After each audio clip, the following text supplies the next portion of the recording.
Vous écoutez Le Salon dans tes oreilles, une balado-diffusion dans laquelle des auteurs, des autrices et des personnalités discutent de leurs livres, de leur lecture et des sujets qui animent l'actualité littéraire.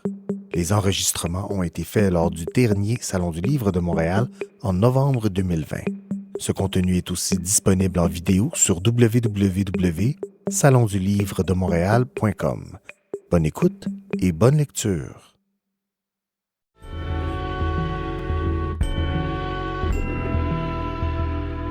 Bonjour, mon nom est Christine Michaud et je suis ravie d'accueillir pour une autre entrevue Nicole Bordelot. Nicole, elle est plein de choses qu'on admire, qu'on adore, mais entre autres, maître de yoga, professeure de méditation, conférencière aussi.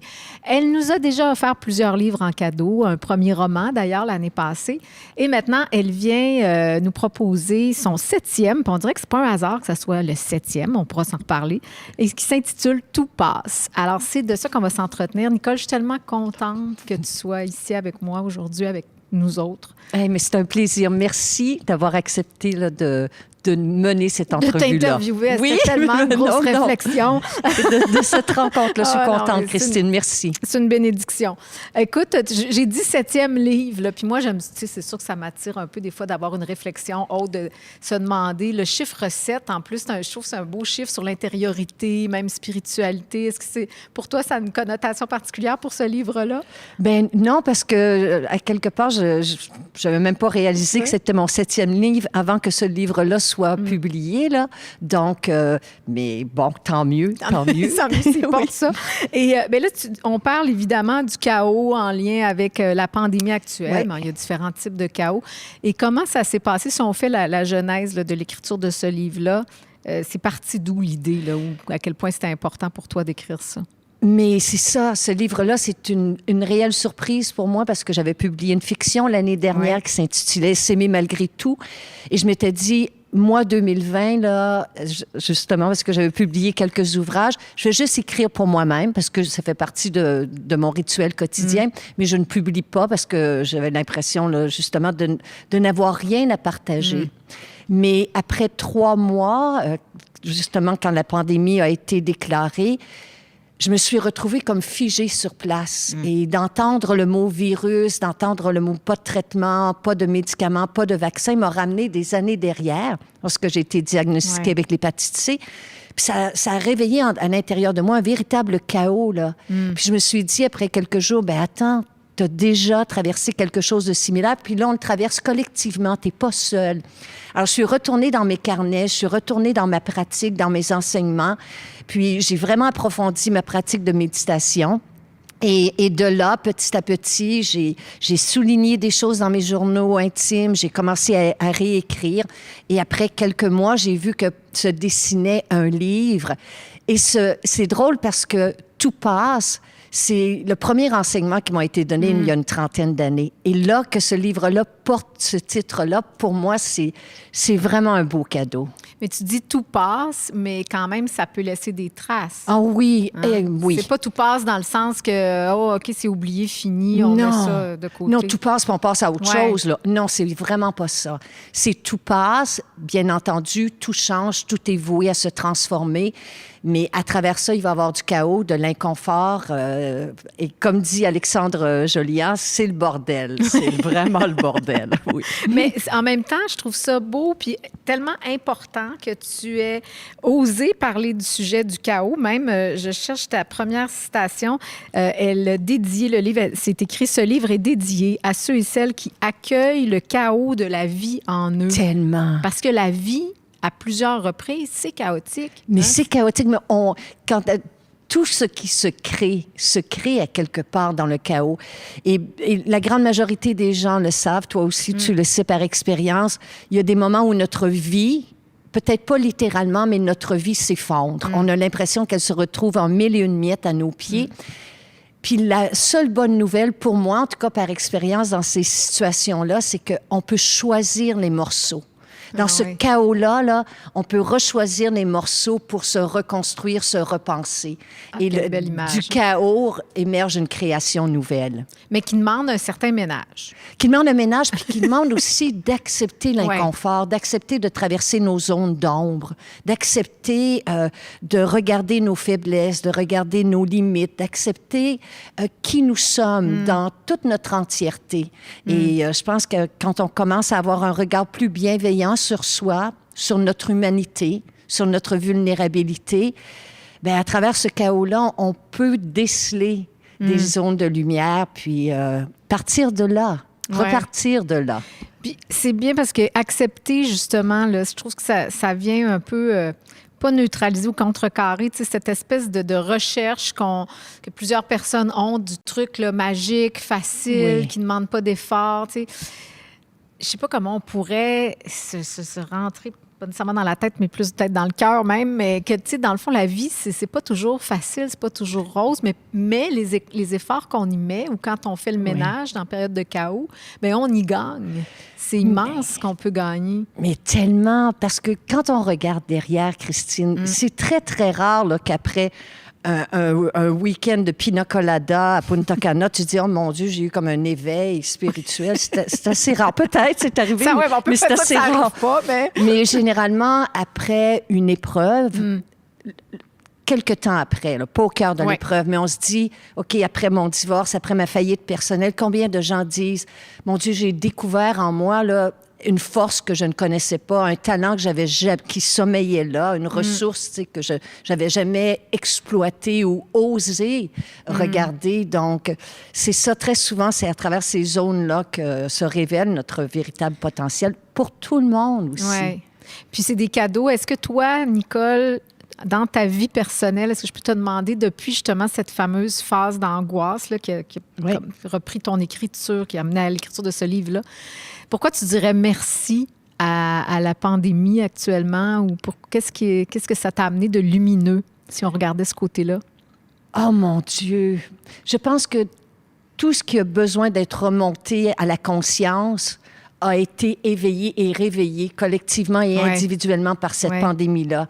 Je pense qu'il y a des choses qu'on avait véritablement mis sous le tapis, qu'on ne voulait pas voir, que ce soit personnellement, spirituellement, dans nos relations, avec notre famille, avec nos conjoints, nos enfants et tout ça, le travail que l'on fait, comment on le fait. Tout ça, éventuellement, est remonté à la surface. Et en tout cas, si c'est pas remonté, ça risque de remonter. Ça s'en vient. Mais et ça nous permet de voir, OK, qu'est-ce qui me ressemble? Qu'est-ce qui ne me ressemble plus?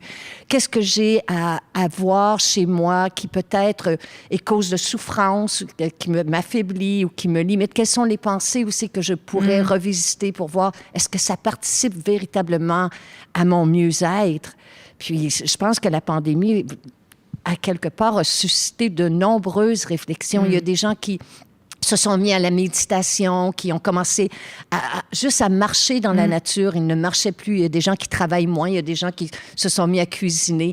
Donc, il y a plein de choses. Ça nous coûte cher, cette pandémie-là, en perte humaine puis en perte économique. Mais peut-être qu'elle va nous laisser là, quelques cadeaux. Bien, justement, c'est peut-être qu'on devrait se dire. Au prix que ça nous coûte, aussi bien que ça serve en à profiter puis lui donner un sens. Exact.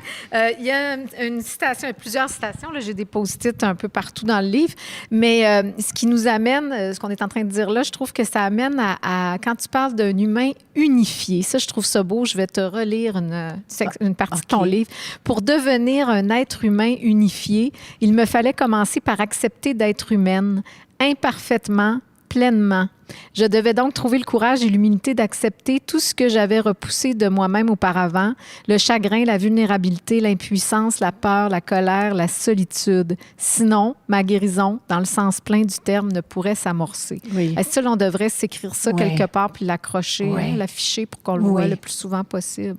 Un être humain unifié, c'est tellement Mais la beau. partie de nous que l'on ne veut pas voir, la partie de nous que l'on maquille, que l'on camoufle, ou que l'on étouffe littéralement, bien, c'est la partie de nous qui a le plus besoin d'amour, qui a le plus besoin de notre amour. C'est la partie la plus blessée, la plus vulnérable.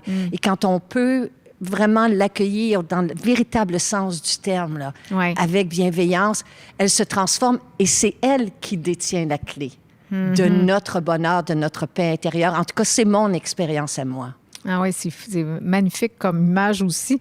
D'ailleurs, je dois rappeler aux gens, actuellement, vous pouvez envoyer des questions parce qu'on est en direct. Oh, yeah. Je l'avais oublié au début. Alors, mais vous pouvez C'est aussi bon. poser des questions à Nicole. Ça va me faire plaisir de lui transmettre. Donc, je vais avoir les questions qui vont apparaître ici, parfait. Nicole. Puis soit à la fin ou si Ouais. ça se place entre-temps, ben, on le fera.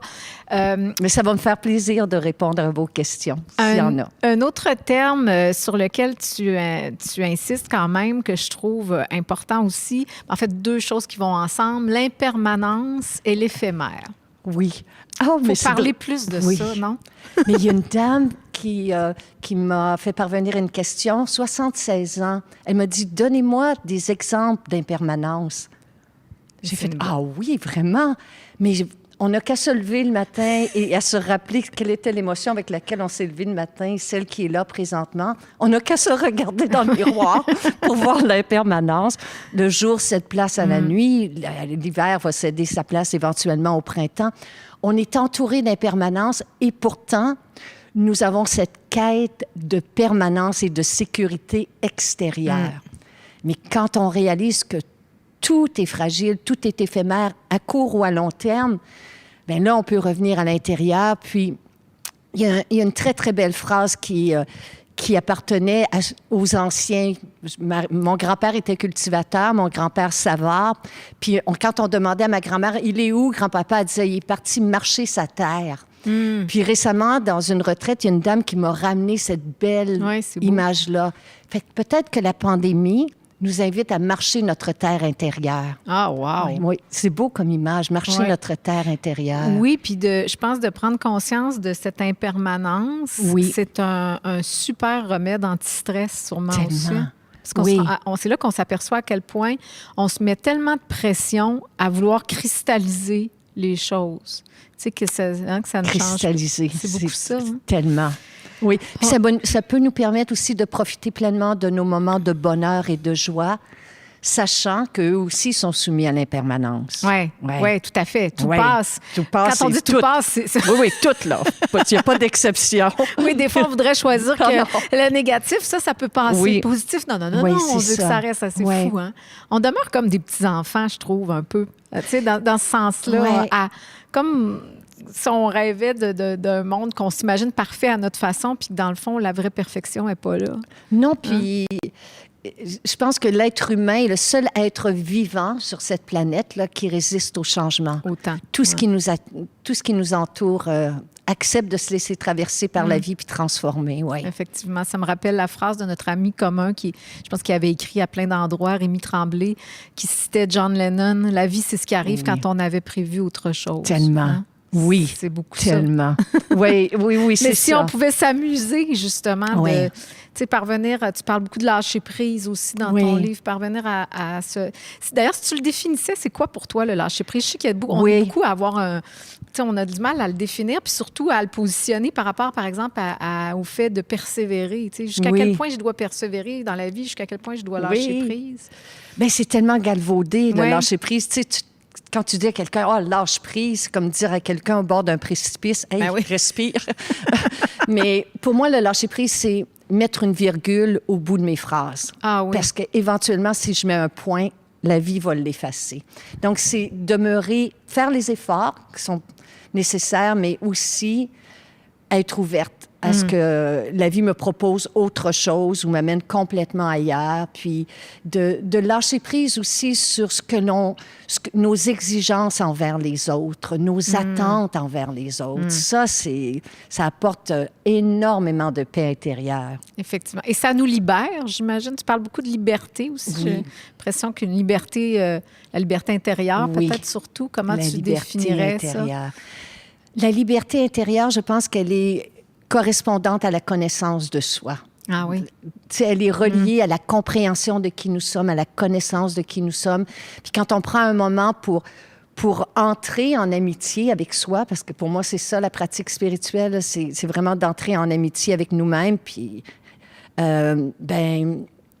ça apporte une certaine liberté parce que, effectivement, on apprend à mieux se connaître, à mieux se comprendre et ainsi à se transformer. C'est ça le but, là. Puis d'abord, j'imagine, t'en parles dans le livre aussi, à quel point on a besoin d'une première prise de conscience. J'aime quand tu parles du fait de se demander d'abord comment je me sens, comment je vais. Je vais te raconter une anecdote, là, c'est plus fort que moi, mais tu sais, moi, j'ai un perroquet comme animal de compagnie. C'était pas mon choix, là, c'est un petit animal rescapé parce que je serais contre avoir un animal en cage et il n'est pas toujours dans sa cage, évidemment. Et la phrase, il parle, et la phrase qu'il dit le plus souvent, et en ce sens-là, c'est mon petit maître ou même mon grand maître. Il me dit « ça va-tu? » Il parle en québécois. Ça va-tu? Et régulièrement, il arrive à côté de moi, il me dit « ça va-tu? » Oh! Et en te lisant, là, je comprenais à quel point c'est puissant, cette phrase-là, parce que... Puis on oublie de se demander comment je vais, comment je me sens là, actuellement. C'est peut-être la première prise de conscience aussi pour pouvoir changer quoi que ce soit. Oui, puis si on est capable de le faire sans tomber dans nos histoires et nos scénarios, de juste le ressentir comment je me sens présentement, bien, il y a une grande libération qui peut se faire. C'est tricky, comme disent les Américains, parce qu'on peut facilement tomber dans l'apitoiement, puis comment je me sens, mais je me sens comme ceci, je me sens comme cela. Et tomber dans nos histoires, tu comprends, dans nos pensées, dans nos ruminations, dans nos obsessions. Mais si on est juste capable de ressentir ce qui est là, sans jugement, là, sans commentaire, sans interprétation, bien, on réalise à quel point cette énergie-là est vouée à changer. Donc, c'est pour ça que durant la pandémie, tous les grands spécialistes se sont entendus pour dire bouger. Bouger ce qui peut être bougé. Même si vous êtes confiné, levez-vous, faites quelques pas. Il faut comme demeurer. Faire bouger l'énergie exactement. Aussi. Oui. Mais puis quand tu dis, tu sais, par rapport au fait que c'est effectivement tricky là, quand on se demande comment on va, mais en même temps, est-ce que c'est pas un peu le concept de la méditation, le principe de la méditation? Quand toi, tu médites, là, est-ce que c'est pas ce que tu fais aussi d'être présente à ce qui est simplement sans aller dans les histoires, comme tu dis, tout ça? Oui, tellement. Oui. Méditer, là, c'est véritablement s'asseoir avec ce qui est là, s'asseoir avec sa colère, s'asseoir avec sa fatigue, s'asseoir avec sa peur, s'asseoir avec ses espoirs, avec sa joie. Et c'est là, en méditation, que tu vois comment tout change.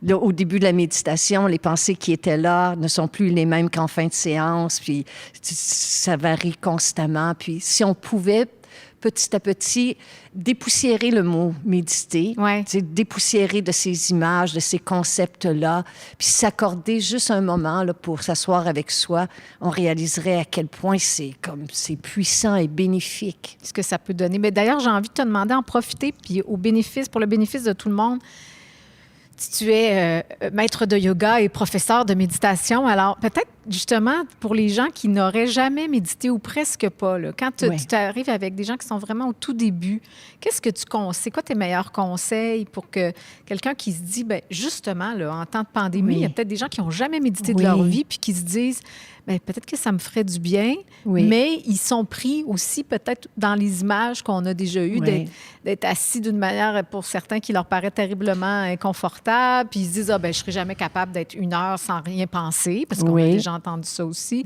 Donc, ce serait quoi tes conseils? Mais ça, c'est le plus grand mythe de penser. Les gens qui viennent à la méditation, puis qui pensent qu'ils vont arrêter de penser, faites-vous rembourser. Parce que c'est sûr que ça se passera pas. Ça se passe pas comme ça, mais nous cessons de nous identifier à nos pensées, là. Mais moi, mon conseil, celui qui m'a été le plus bénéfique, là, c'est d'arriver sans attente. C'est d'arriver sans attente, puis de commencer par de courtes séances. Parce que... Courte, c'est quoi, là, pour toi? Ça peut être 3 minutes. Ça peut être 4 minutes, 5 minutes, où tu t'assois là. C'est plus facile au départ d'être guidé par une voix, parce que vous allez réaliser qu'après 3 souffles, le mental fait sa liste d'épicerie dans sa tête, puis il veut se gratter, puis il se demande ce qu'il va faire pour souper, etc., etc. Mais de rester avec cet inconfort-là, de ces pensées-là, puis on réalise à quel point dans la journée, nos pensées nous dirigent constamment. Mais là, on voit que du moment qu'il y a un peu de recul, puis je suis peut-être pas obligée de me lever, je suis pas obligée de répondre tout de suite à ce texto-là. On peut faire la différence entre ce qui est urgent, ce qui est important, ce qui est essentiel. Méditer nous apprend ça. Puis méditer nous apprend surtout que nous ne sommes pas nos pensées, nous ne sommes pas nos émotions, nous ne sommes pas notre colère, nous ne sommes pas notre chagrin. Tu sais, je dis aux gens, vous allez céder à l'impatience. Durant la pandémie, là, il y a de bonnes chances que vous allez céder à l'impatience. Ça ne fait pas de vous une personne impatiente. Mettez une virgule. La méditation va vous aider à mettre une virgule. Oui, on se colle des étiquettes très facilement. Hello! Hein? Tellement. Je te racontais, même avant qu'on commence l'entrevue, je disais à Nicole, je donnais l'exemple d'une femme qui est sur ma page Facebook qui avait écrit, en lien avec une publication, mais qui a écrit, moi, c'est pas, je me souviens pas de ses mots exacts, mais comme c'était pas pareil, parce qu'elle est dépendante affective. Puis ça m'a fait mal quand j'ai lu ça, parce que je me suis dit, elle s'est condamnée, elle se condamne tout de suite à dire, moi, je suis dépendante affective, donc c'est pas possible pour moi peut-être d'aimer de la bonne façon ou... Qu'est-ce que tu dis? Virgule. Oui, c'est... virgule surtout. Ouais. Oui, exactement. Virgule. Vous l'avez peut-être été jusqu'à votre plus récent souffle, mais il y a une possibilité. Il y a une possibilité de ne pas se fermer aux possibilités que tout passe et que tout est appelé à changer, surtout nous.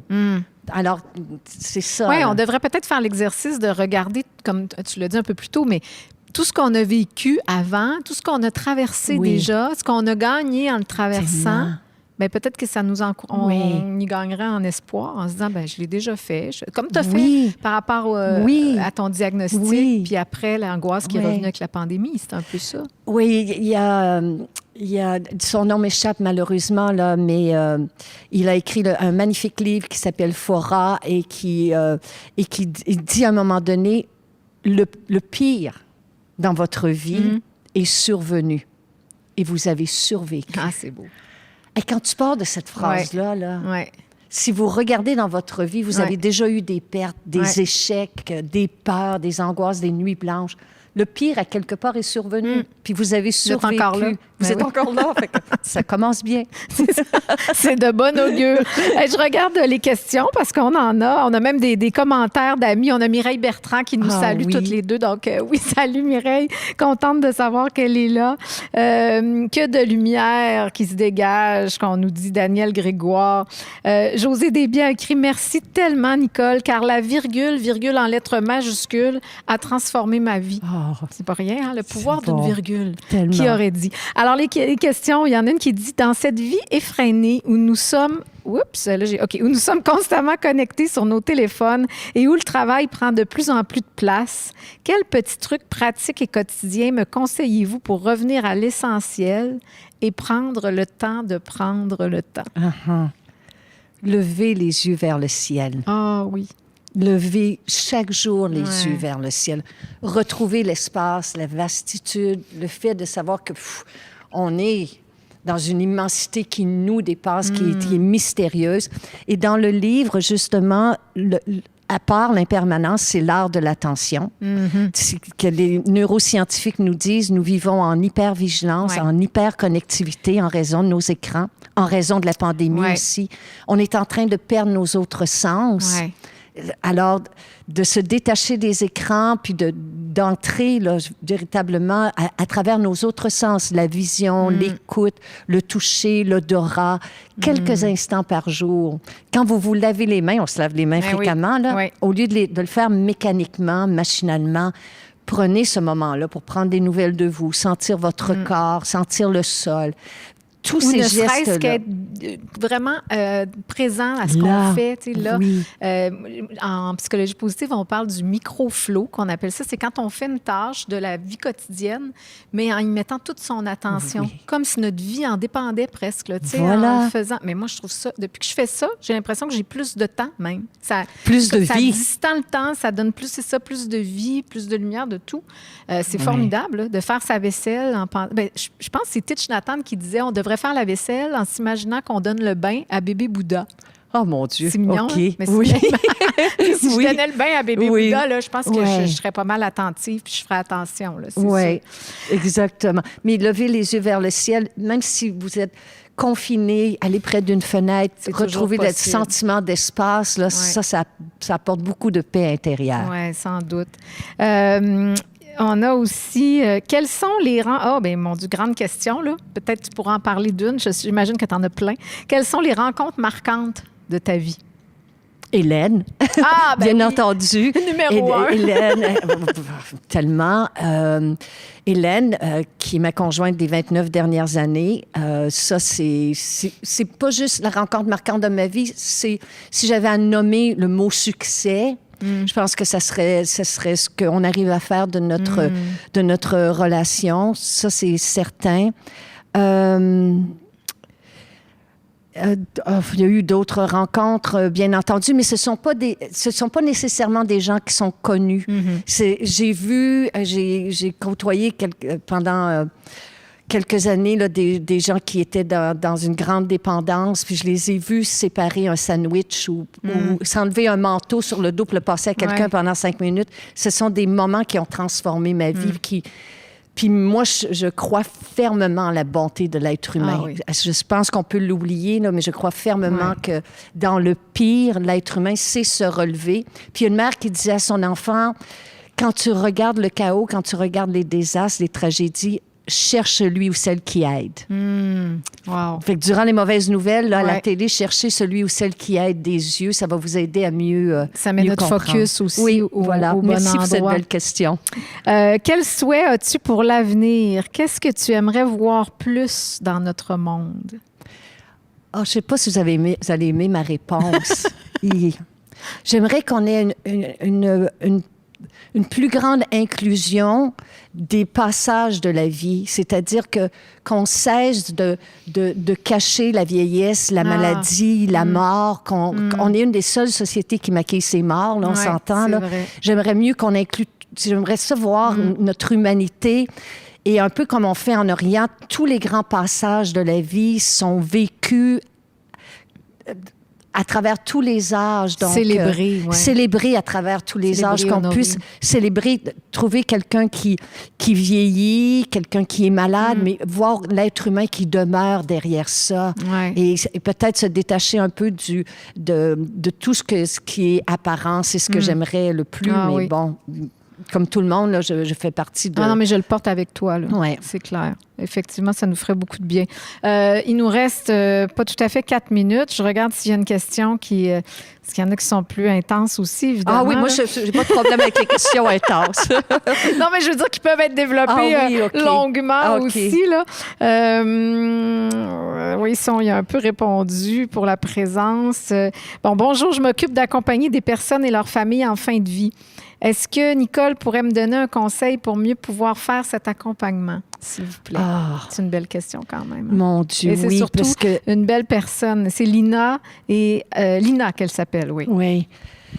Ah, mon Dieu. Ben, je ne sais pas si cette anecdote-là va pouvoir vous être utile, mais j'ai eu le grand privilège d'accompagner quelques-unes des personnes là, qui étudiaient la méditation avec moi en fin de vie. Le toucher, le silence, mais un silence habité. Un silence bienveillant, un regard bienveillant, un sourire. C'est moins dans l'action que dans l'être, parce que la personne est dans l'être à cette fin de vie-là. Là. Puis je trouve que vous avez un privilège qui est immense, et le fait que vous posiez la question dénote déjà là, que vous avez cette ouverture-là, Lina. Donc, oui. Oui, ça démontre toute sa beauté, à Lina, je trouve aussi. Ben Nicole, écoute, moi, je suis extrêmement touchée que j'ai l'impression que tu nous as fait un cadeau avec ce livre-là. Je pense que tu t'en es peut-être fait un aussi, là, par rapport à ce que tu traversais. Mais pour nous, puis je lui ai dit, là, avant l'entrevue, moi, je pense que c'est le livre que je vais donner probablement le plus dans le temps des fêtes. Bon, là, ça sera plus une surprise pour des gens près de moi, mais c'est important. C'est important de se rappeler ce genre de choses. Oui. Puis j'aimerais, juste avant de terminer, si toi, tu as autre chose que tu voudrais partager, s'il y a... quelque chose que tu voudrais dire aux gens, te laisser le dernier mot? Bien, je pense que si on se sert de cette pandémie-là, vous et moi, là, pour y donner un sens profond, on pourrait peut-être se questionner sur... On dit que notre monde, puis j'en parle dans le livre, c'est le texte qui, pour moi, a résonné le plus. On dit que notre monde manque d'amour. Mais il y a une citation, moi, qui m'a vraiment scié les jambes, qui dit « L'amour qui manque au monde est celui que je ne donne pas. » Donc, peut-être que si on se servait de la pandémie pour se libérer des ressentiments, de la rancune, du jugement sur l'autre, peu importe le degré où on le fait, de nettoyer un peu son cœur et son esprit, là, on peut changer le monde. Je suis certaine, là, peut-être pas dans notre génération, mais celle qui est à venir. Puis on peut commencer dès maintenant par regarder, laisser aller les petites rancunes, les ressentiments. Ouais. Puis ça commence par nous. Ça commence par nous, oui. Oui. Tu me fais penser à une phrase du sage Hillel qui disait « Qui sinon toi? Quand sinon maintenant? » Voilà. Mais peut-être qu'effectivement, on aurait un avantage à se demander comment je pourrais être un peu plus dans l'amour, hein? Donner un peu plus d'amour. Oui. Ben, en tout cas, toi, tu le fais avec brio. Mais merci beaucoup. Je te rends l'appareil. Merci beaucoup. Merci aux gens qui se sont joints à nous. Là. Oui, bien, puis je vous rappelle le livre Tout passe de Nicole Bordelot. Comment vivre les changements avec sérénité. J'ai pas besoin de vous dire que nous avons besoin de ce type de lecture actuellement. Nous avons besoin de Nicole et nous avons besoin les uns des autres. Alors, merci infiniment pour votre attention. Puis, que le meilleur soit. Merci beaucoup. Toi. Merci.